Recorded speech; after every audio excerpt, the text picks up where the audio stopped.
This is meteorologist Mike Seidel. We are getting battered out here, Virginia Beach, continuing coverage around the clock on post-tropical storm Hermine. The tide trying to go out. Boy, it's having a tough time. We got the latest from Sewell's Point. The highest it got up to was 5.28 on the tidal gauge. That's not as bad as it's expected to be tonight. Tonight's high tide around midnight. We're looking at a height of about 6.5, 6.6 feet. So it's going to go up another foot. And look at this. This is amazing.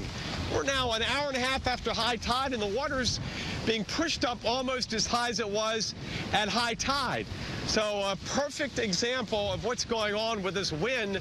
Skies are brightening out here. We've got a lot more people that have headed out to the beach. I'm looking down the beach. I probably see 50, 60 people. There are folks on the boardwalk. The rain is beginning to back off, so there are some folks coming out of their hotels. Keep in mind, Labor Day weekend, and the mayor told us last night that the hotels are 80% occupied. So there are thousands of people here in Virginia Beach. A lot of came in for the Great American Music Festival. By the way, just about everything on the beach has been canceled. The only thing we haven't heard about is the Rock and Roll Half Marathon for tomorrow. As far as we know, that's still on. That goes through town and ends up here on the boardwalk. The only issue really tomorrow is the wind. The Bruce Springsteen concert, the Boss in town tonight, but not tonight. They've moved that to Monday, Labor Day night. So if you're thinking about, if you were coming down here for the Springsteen concert today, it's going to be now on Monday. They pushed it back 2 days, and Bruce, being the guy, he's working with the city and the promoters, and he's making, he wants it to go off without a hitch. As far as the beach goes, we do have some loss of sand here. We've got a bit of a berm, and again, every time a wind, I just can't believe, but I've seen this before where the winds just pile the water up, and this is the situation we're going to have up the coast. Maryland and Delaware, where I'll be heading today.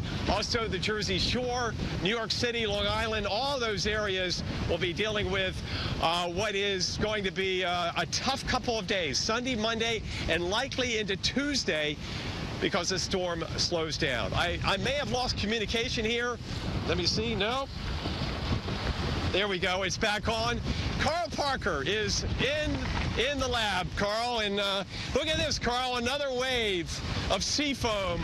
And like I mentioned, Carl, it's going almost as far as the high tide was at the official time, which is about 90 minutes ago. Just goes to show you what these winds will do to this water. It can't fight the force of the wind. Whoa. Whoa.